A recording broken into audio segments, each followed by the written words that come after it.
सत श्री अकाल, आदाब, नमस्कार मेरे प्यारे शहरवासियों। मेरे इस शहर में हर एक जो घर वो मेरा घर है। मैं आपका सेवक Ranjit Singh Bedi, director Career Edge, आज फिर आपसे कुछ चंद बातें गपशप करने के लिए आया हूँ। मुझे उम्मीद है कि आप मुझे अच्छे से अंडरस्टैंड करोगे, क्योंकि मैं मानता हूँ इस शहर का हर घर मेरा घर है। जिस तरीके से हमारे घरों में जो सदस्य रहते हैं वो हमारे परिवार को जोड़ कर रखते हैं, मैं भी वही चीज़ें महसूस करता हूँ। और मैं समझता हूँ कि मेरा हर घर मेरे घर की तरह, मेरे परिवार के सदस्य की तरह आपके साथ, आपका साथ मेरे साथ जुड़ा हुआ है। दोस्तों, बहुत ही इम्पोर्टेंट बात है आज जो मैं आपके साथ शेयर करने जा रहा हूँ। जो दुखद घड़ी हम लोगों की चल रही है उसमें ये डिस्कशन बहुत इम्पोर्टेंट है। लेकिन वो शुरू करने से पहले आज मैं एक सवाल पहले आपसे पूछना चाहता हूँ।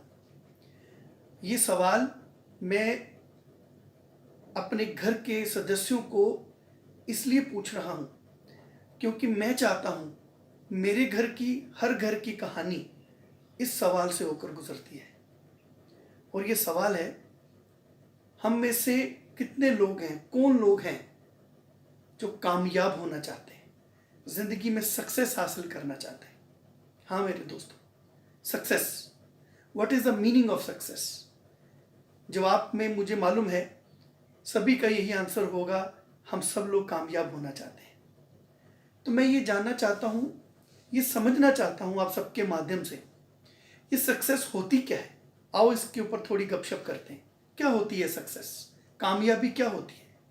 हम लोग ये सोचते हैं कि कामयाब होना किसी प्रोग्रेशन का हिस्सा है, किसी कोई एक प्रोग्रेशन, कोई एक प्रोग्रेस कर रहे हैं हम किसी काम में, किसी बिजनेस में, हम उसको कामयाबी समझते हैं। ये बिल्कुल गलत है, ये पूरी तरह सही नहीं है, इसलिए हम इसको गलत बोलते हैं। मैं साबित करता हूँ। हम कोई एक अच्छा बिजनेस कर रहे हैं, आज हमने लाखों कमाए, कल हमने करोड़ों कमाए, हम दुनिया को बोलते हैं कि हम कामयाब हो रहे हैं। ये कामयाबी नहीं है। हम किसी घर में, अपने घर में बहुत आराम से जी रहे हैं, परिवार के साथ सुखी जी रहे हैं, उनके साथ वक्त व्यतीत कर रहे हैं, लेकिन अपने व्यापार को लेकर हम लोग बिल्कुल भी सीरियस नहीं। हम कामयाब नहीं हैं। हम शारीरिक सुख, अपना फिजिकल फिटनेस बहुत अच्छे से रखते हैं, लेकिन परिवार को वक्त नहीं देते या अपने सामाजिक कामों को वक्त नहीं देते। हम सक्सेसफुल नहीं हैं। हम सक्सेसफुल कब हैं? जब हम इन सभी कड़ियों को एक साथ कामयाब होकर आगे बढ़ते हैं। Progression of all this success, not only one single success of your life. सिर्फ बिजनेस में कामयाब होना सक्सेस नहीं। मैं बहुत अच्छा बिजनेस करता हूँ, लाखों करोड़ों रुपए कमाता हूँ, लेकिन परिवार को देने के लिए मेरे पास वक्त नहीं, इसको कामयाबी नहीं बोलते। कामयाबी एक सोच है मेरे दोस्तों, जिसमें इन सभी पहलुओं को साथ लेके चलना है, इन सभी कामयाबियों को साथ लेके चलना है, समाज को, अपने परिवार को साथ लेके चलना है, तब वो सक्सेस है। कोई एक इंडिविजुअल कामयाबी सक्सेस नहीं कहलाती। मैं आज इसी कामयाबी का आपको एक रास्ता, एक फार्मूला आपके साथ शेयर करूंगा, जिससे संसार की सभी प्रोग्रेशन इकट्ठी हो जाती हैं, सभी किस्म की कामयाबियाँ इकट्ठी हो जाती हैं और एक बड़ी अचीवमेंट का साथ देती हैं, एक बड़ी अचीवमेंट का सामना करवाती हैं। वो डिस्कशन है, वो फार्मूला है मेरे दोस्तों, एटीट्यूड। एटीट्यूड बहुत बहुत बड़ी चीज़ है। कैसे इसको डिफाइन किया जाता है मैं आज रिलेट करके भी बताऊंगा आपको। उदाहरण के लिए मैं अपनी बात आपके सामने रखता हूँ। मैं इन दिनों कुछ स्टडी कर रहा था, एक वाक्य मेरे सामने आया, कई वाक्य मेरे सामने आए हैं, एक वाक्य उनमें से मैं आपके साथ शेयर करता हूँ। एक शख्स थे, उनको 5 5 बार लगातार कई नौकरियों से निकाला गया। वो एक बहुत ही काबिल टेक्निकल ग्राफिक डिज़ाइनर के नाम से अपने आप को पहचान रखते थे, लेकिन समाज में उनको अच्छे से सफलता नहीं मिली। स्ट्रगल जिसका नाम है, स्ट्रगल हर ज़िंदगी में हर इंसान को अपनी ज़िंदगी में करना पड़ता है। कामयाबी इतनी आसानी से नहीं मिलती, लेकिन उसमें एटीट्यूड और नॉलेज का कितना कंट्रीब्यूशन आप ज़रा देखिए। इस शख्स को बहुत बार ठुकराया गया। 5 से 7 बार जब इसको अपनी नौकरी से हाथ धोना पड़ा, इसको जॉब के लिए एक्सेप्टेंस नहीं मिली, तो तकलीफ़ों का सामना इसके आगे बहुत बड़े लेवल पर शुरू हो गया। एक दिन क्या हुआ, इनके मकान मालिक ने इनको कहा, ये किराए के मकान पे रहते थे, इनको बोला कि आप 1 तारीख को अपना मकान खाली कर दें, क्योंकि शायद आपने 3 महीने का किराया पे नहीं किया है। साहब ने बोला ठीक है, मैं जैसे आपके वचन, मैं 1 तारीख को आपका घर छोड़ दूंगा। एक दिन किसी के अपने मित्र के गैराज में, उनका एक गाड़ी ऑटोमोबाइल का गैराज था, वहाँ पर बैठे हुए, अकेले बैठे हुए इनके मित्र अपने मित्र का इंतज़ार कर रहे थे। इनके मित्र का इंतज़ार करते हुए एक वाक़या इनके साथ गुजरा। एक मेज़ पर, एक टेबल पर आधा कप चाय का इनका पड़ा है, चाय पी रहे थे, और ब्रेड के साथ, ब्रेड स्लाइसिस के साथ उस चाय को एंजॉय कर रहे थे। तो थोड़ी सी बाइट खाने के बाद इन्होंने वो ब्रेड जो है वो टेबल पर रखी और किसी सोच में पड़ गए। इतने में क्या देखते हैं, अचानक क्या देखते हैं, एक चूहा टेबल पर आता है। ध्यान से सुनिएगा मेरे दोस्तों, एक चूहा टेबल पे आता है। चूहा जब टेबल पे आता है तो वो, ये जो शख्स हैं ये देख रहे हैं उस नज़ारे को। वो आकर सबसे पहले वो इधर उधर देखता है कि मुझे कोई देख तो नहीं रहा। वो तुरंत भागकर सबसे पहले वो उस ब्रेड स्लाइस को बाइट करता है, अपने आप को आनंदित महसूस करता है, और उसके बाद वो थोड़ा थोड़ा और आगे बढ़ता है, चाय की प्याली की तरफ जाता है, उस पे थोड़ी सी अपनी कश्मकश कोशिश करते हुए 2-3 सिप जो है चाय के भी लेता है। ये शख्स देख रहा है कि इसकी चाय कोई पी रहा है, इसका ब्रेड स्लाइस कोई खा रहा है। तो ये शख्स बोलता है ठीक है दोस्त, तू भी मज़े ले ले, दुनिया ने मुझे इस तरीके का रखा है, अब जो बचा था वो तू खा जा, तू भी खा ले, क्या फ़र्क पड़ता है। इस सोच से ये शख्स बैठा हुआ था। फिर ये देखते हैं कि वो चूहा बाइट करने के बाद, चाय पीने के बाद वापस भागता है और देखता है कि कोई और तो नहीं है यहाँ पर।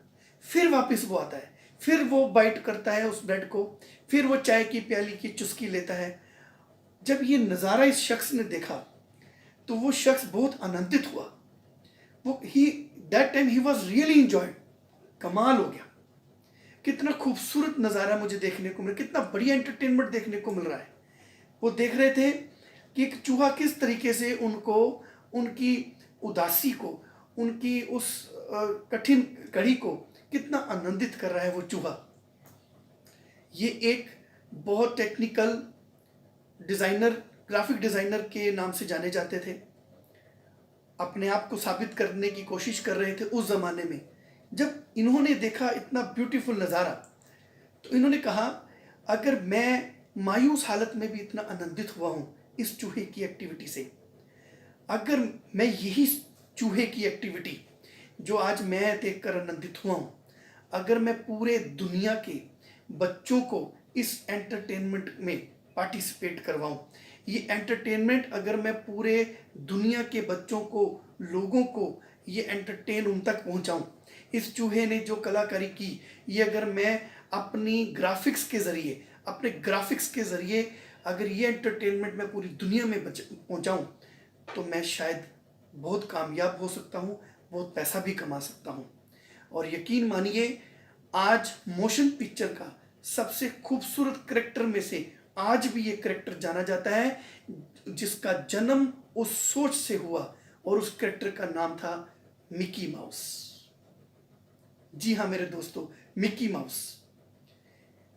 और उस मिक्की माउस के आज भी मोशन पिक्चर में सबसे मशहूर करैक्टर के नाम से जाना जाता है उसका इजाद, उस सोच का विचार उस वाक्य से हुआ था। और वो शख्स जिसने ये मोशन पिक्चर के ज़रिए इस महान कृति को जन्म दिया, मिकी माउस के नाम से जिसको आज देश में पूरी दुनिया में जाना जाता है, इस शख्स ने उसको इतनी खूबसूरती के साथ पूरी दुनिया तक पहुंचाया। और जानते हैं इस शख्स का नाम क्या था? इस शख्स का नाम था वॉल्ट डिज्नी। जी हाँ मेरे दोस्तों, ये वही शख्स हैं जिनके नाम कर he is a founder of Disney world. America में आज भी हजारों लाखों लोग एक दिन में इस एंटरटेनमेंट का हिस्सा बनते हैं। आज पूरी दुनिया में डिज्नी वर्ल्ड एक बहुत बड़े नाम से जाना जाता है। Walt Disney is the creator, founder of the organisation. आप देखो ना मेरे दोस्तों, एक सोच, हमने भी कई बार चूहे को देखा होगा, हमारे घरों में भी चूहे होते हैं एक्टिविटीज करते हुए, लेकिन एक एटीट्यूड देखिए आप, this is positive attitude, creative attitude. आप अपनी सोच से परे होकर जब कुछ सोचते हो, कुछ बड़ा करने की सोचते हो, आपकी काबिलियत, आपकी नॉलेज जब आपके एटीट्यूड के अंदर जन्म लेती है तो कितना बड़ा निर्माण होता है, कितना कितना खूबसूरत नज़ारा आपके सामने आता है। एटीट्यूड बहुत बड़ी चीज़ है, इसको डेवलप करने की ज़रूरत है। मैंने ये बातें आपके साथ क्यों शेयर की, मैं वो भी आपके सामने रखता हूँ। देखो मेरे दोस्तों, कोई भी काम आसान या मुश्किल नहीं होता, हमारी सोच उसको आसान और मुश्किल बनाती है। जिस मुश्किल दौर से हम गुजर रहे हैं, उस दौर को मुश्किल समझने वाले हम लोग हैं। सिर्फ परिवर्तन को अंडरस्टैंड करने की, उसको एक्सेप्ट करने की ज़रूरत है।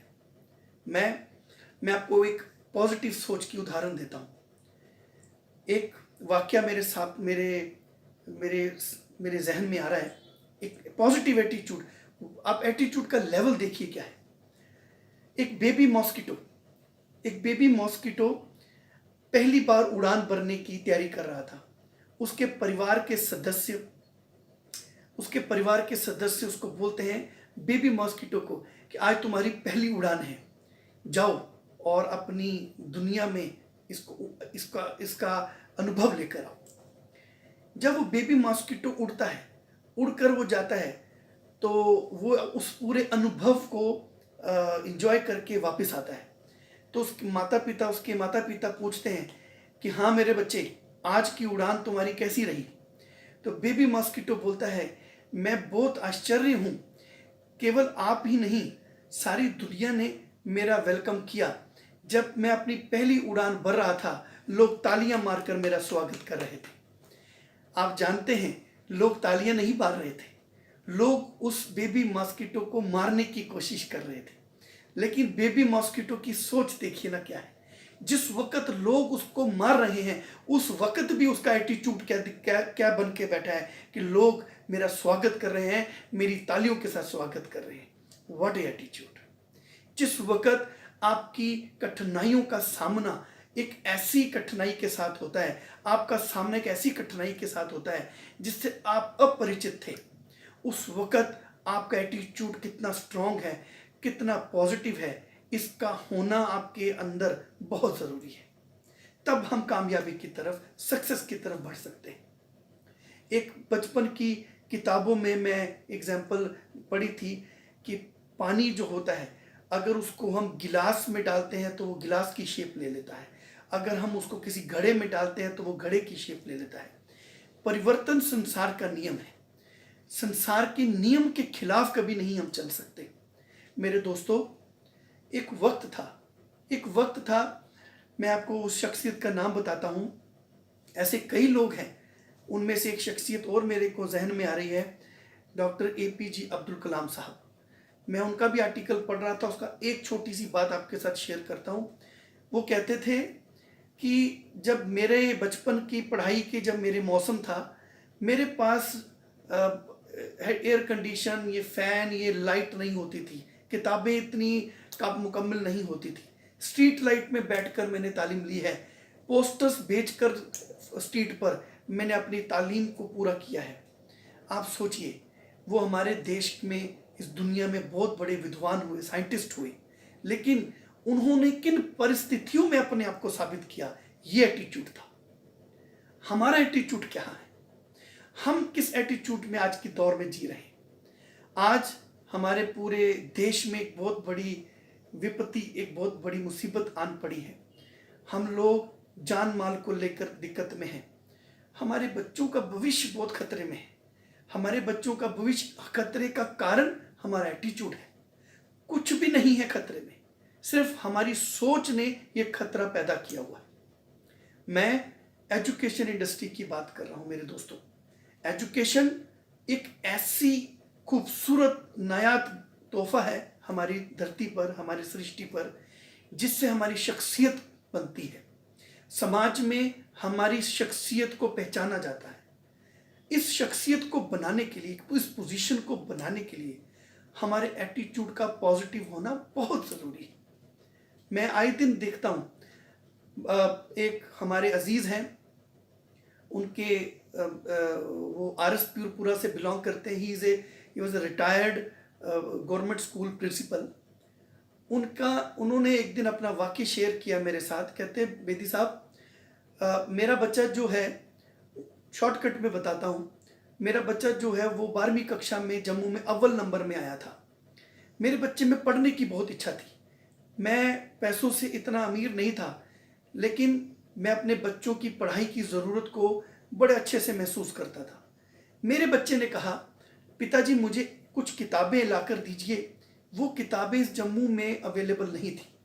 मैंने बच्चे से सवाल पूछा, बेटा क्या ये किताबें तुम्हारे स्कूल में लगी हैं? बच्चे ने जवाब दिया, पिताजी मेरा इंटरेस्ट है उन किताबों में, और वो इंटरेस्ट मेरी सब्जेक्टिव रिलेटिव हो या ना हो, लेकिन मेरे करियर में बहुत काम आने वाला है। आप कृपया करके वो किताबों को मुझ तक पहुंचाएं। जब उन किताबों की कीमत के बारे में जानने की कोशिश की मेरे इन दोस्त ने, इन मित्र ने, तो वो उनकी हाफ ऑफ द सैलरी, एक महीने की आधी सैलरी के बराबर उन किताबों का अमाउंट था। इन्होंने कहा कि मैंने परवाह नहीं की, मैंने अपने बच्चे को वो किताबें ला कर दी जिससे वो अपने आप को एक नॉलेजेबल रूप में देखना चाहता था। आपको जानकर खुशी होगी, वो बच्चा, वो एटीट्यूड, वो माता पिता का एटीट्यूड, वो उन दोनों का सफ़र, उन दोनों का खूबसूरत तालमेल, उस पिताजी, उस बाप और बेटे का जो तालमेल इतना खूबसूरत अंजाम लाया। आज वो बेटा वर्ल्ड की one of the best company में एक सॉफ्टवेयर इंजीनियर का काम कर रहा है, और उस कंपनी का नाम है गूगल। वो बच्चा हमारे जम्मू का, हमारे आरएसपुरा का बच्चा। इस कहानी से मैं आपको ये कहना चाह रहा हूँ, ऐसी नंबर ऑफ स्टोरीज हैं। हमने अपना एटीट्यूड डेवलप करना है। एजुकेशन को इतना मामूली ना समझें आप, बड़ा, जैसे हम उस खुदा की बंदगी करते हैं। एजुकेशन, विद्या उस खुदा की बंदगी के बराबर है। इसको इतना सस्ता ना समझें प्लीज़। इसमें अपने आप को समझने की और इसके साथ जुड़ने की कोशिश करें। अब सवाल ये है, इनके साथ जुड़ा कैसे जाए, हम अपना एटीट्यूड कैसे डेवलप करें। बड़ी तकलीफ हो रही है मुझे। मैं हर रोज़ नई नई न्यूज़ सुनता हूँ। मैं क्या देख रहा हूँ, कल भी मैं एक फेसबुक पर न्यूज़ देख रहा था। उस फेसबुक में लोग कमेंट कर रहे थे, गवर्नमेंट डिसाइड कर रही है कि आने वाले कुछ दिनों में हम स्कूल खोलने जा रहे हैं और हम अपने बच्चों को स्कूलों में भेजेंगे, आप चिंता मत करिए। और बहुत सारे लोग इसके खिलाफ थे। ये सब कुछ क्या हो रहा है, किन कारणों की वजह से हो रहा है? कभी सोचा है आपने? हमारे एटीट्यूड की वजह से हो रहा है।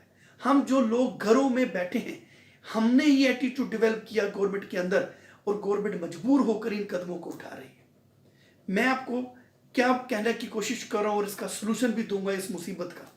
देखिए, जहां इतने बड़े बड़े bureaucrats, IAS officer corona virus, कोविड-19 से पीड़ित हो रहे हैं, क्या हम ये एक्सपेरिमेंट अपने बच्चों के साथ कर सकते हैं?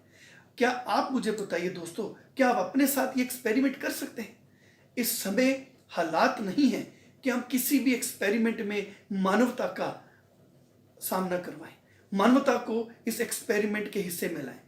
वक्त वो नहीं है। एजुकेशनल इंस्टीट्यूशंस ने बाहें फैलाई, एक नया मोड़ लाया, आपको बोला, संसार को बोला, दुनिया को बोला कि हम आपके बच्चों को एक नए रूप से, एक नए तरीके से आपको पढ़ाने की कोशिश करते हैं।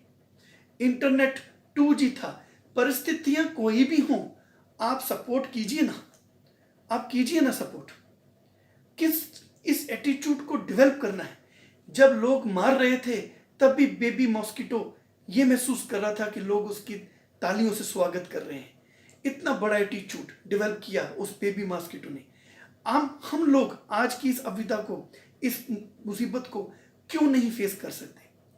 हमारे गुरुजन, हमारे टीचर्स, स्कूलों के जो टीचर्स, सब लोग हमारे साथ हैं, लेकिन हम घरों में बैठे हैं, हम एक एटीट्यूड डेवलप करके बैठे हैं। क्यों? जब स्कूल खुलेंगे तब हम पढ़ाएंगे, तब हम अपने बच्चों को भेजेंगे। हम अपने बच्चों को जब स्कूल नहीं भेज रहे तो हम आपको मॉनिटरी रिवार्ड के साथ कैसे सम्मानित करें। आप हमारे बच्चों को फ्री में ऑनलाइन क्लासेस दीजिए। मुझे बताइए ना, ये कहाँ का इंस्टीट्यूट है, ये कहाँ का इंसाफ है। आप चाहते हैं आप हमारे बच्चों को, मेरे को, आप सबको सर्विसेज मिले, शिक्षित किया जाए। क्या वो हमारे घर के लोग नहीं? क्या वो परिवार हमारा परिवार नहीं, जो लोग हमारे परिवार के बच्चों को शिक्षित कर रहे हैं? क्या सिर्फ हम अपने बारे में सोचें? सिर्फ परिस्थिति चेंज हुई है। कल बच्चे हमारे स्कूलों में जाते थे, आज बच्चों को घर में बैठकर तालीम लेनी है। कितना खूबसूरत है। आप इसको जरा पॉजिटिवली सोचिए ना।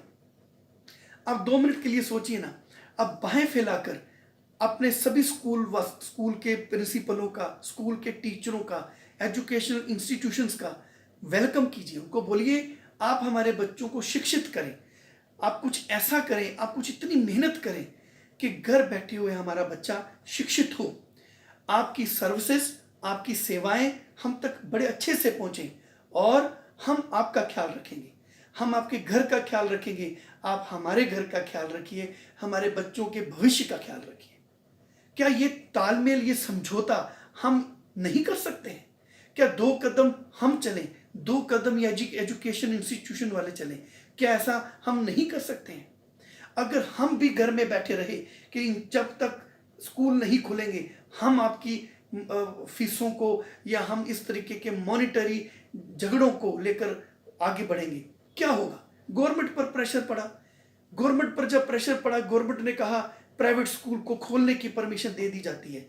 ये बहुत गलत डिसीजन बनाया जा रहा है। किसकी वजह से बनाया जा रहा है? हम माता पिताओं की वजह से। एजुकेशन इंस्टीट्यूशंस का क्यों नहीं वेलकम हो रहा? क्यों स्कूल वालों को अपने से अलग समझा जा रहा है? वो लोग जो स्कूल्स में आकर हमारे बच्चों के लिए तालीम देने के लिए एक अच्छा मीडियम तैयार कर रहे हैं, क्या वो मीडियम हम अपने बच्चों तक पहुंचाने के लिए क्या उनका साथ नहीं दे सकते? क्या हमारे एटीट्यूड में ये बदलाव आना जरूरी नहीं है? आज इस साल हम ये सोचकर चलेंगे कि हमने तालीम ली, हमने घर बैठकर तालीम ली। याद कीजिए, वो भी शख्स थे, वो भी लोग थे जो स्ट्रीट मतलब रास्ते की लाइट पर बैठकर, गलियों में बैठकर तालीम लेते थे। तब तो ना गूगल होता था, ना फेसबुक होती थी, ना कोई इस तरीके का मीडियम होता था। जब वो विद्वान बने, आज हमारे पास ही विपदा आ गई है, तो क्या हम घर बैठे नहीं पढ़ सकते, नहीं तालीम ले सकते? आज हमारे पास सब कुछ है, टेक्नोलॉजी है। क्या इस टेक्नोलॉजी का सामना, इस टेक्नोलॉजी को यूज हम घर बैठे हुए नहीं कर सकते? क्यों फिर हम इन सेवाओं से दूर हैं? क्यों हम ये लट लगाकर बैठे हैं कि हमें ये सारी सेवाएं मुफ्त में मिलें? There are no free lunches. हर किसी को अपना परिवार का हिस्सा समझिए। मेरी आप सबसे अनुरोध है, आप इस चीज को समझने की कोशिश करें। ये वक्त ऐसा है, बहुत कीमती चीज है। पैसा आज है कल नहीं, लेकिन ये वक्त आज है कल कभी नहीं होगा। पैसा आज है कल नहीं, लेकिन कल हो भी सकता है, लेकिन वक्त कभी नहीं आएगा ये वापस। मेरी आपसे गुजारिश है, अपने परिवार के सदस्यों से गुजारिश है, आप बाहें फैलाकर एजुकेशन इंडस्ट्री के साथ चलें, उनके साथ बैठें, उनसे बातचीत करें, 2 कदम उनको बढ़ने के लिए बोलें, 2 कदम खुद बढ़ें, अपने बच्चों के भविष्य में एक नए परिवर्तन के साथ उनको आगे बढ़ाएं। जब ये सब चीज़ें ठीक हो जाएंगी, हम वापस आ जाएंगे उसी सिस्टम में, उसी तरह स्कूल जाएंगे, उसी तरह कॉलेजेस जाएंगे, फिर वही दुनिया जिएंगे। लेकिन इस वक्त स्कूलों में जाकर ही तालीम लेना है, इससे परहेज करके आप एजुकेशन इंडस्ट्री का वेलकम करें। ये बहुत मुबारक स्थिति बन जाएगी जब सभी पेरेंट्स जन एक दूसरे को सपोर्ट करके एजुकेशन इंडस्ट्री वालों का बाहें खोल कर स्वागत करेंगे। मैं आप सबको गुजारिश करता हूँ, अपने इस एटीट्यूड को आप जल्द से जल्द डेवलप करें और हम सब लोग एक होकर हमारे देश का, हमारे शहर का, हमारे घर का, हमारे बच्चों का भविष्य में योगदान दें। Thank you very much. मैं बहुत जल्द आने वाले समय में मैं करियर इन कॉमर्स में किस तरह से करियर बनाया जा सकता है और कौन कौन से सिस्टम्स हैं जिन सिस्टम्स में हम इन करियर्स को पॉलिश कर सकते हैं इन फ्लाइंग कलर्स, मैं बहुत जल्द इसके बारे में भी आपके साथ गपशप करूँगा। अपना आशीर्वाद हमारे ऊपर बनाए रखें। मेरा आशीर्वाद मेरे सभी परिवार के बच्चों जो इस समय तालीम ले रहे हैं हमेशा उनके साथ है। एक दोस्त, एक बड़े भाई के रूप में, एक गुरु के रूप में, एक एजुकेशन इंडस्ट्री के सफ़र करते हुए उस नाते के रूप में मैं आपको विश्वास दिलाता हूँ, आपका साथ हमें बहुत ज़रूरी चाहिए। हम मिलजुल कर अपने बच्चों के भविष्य को बहुत बढ़िया बना सकते हैं। बहुत बहुत शुक्रिया, धन्यवाद। Thank you so much.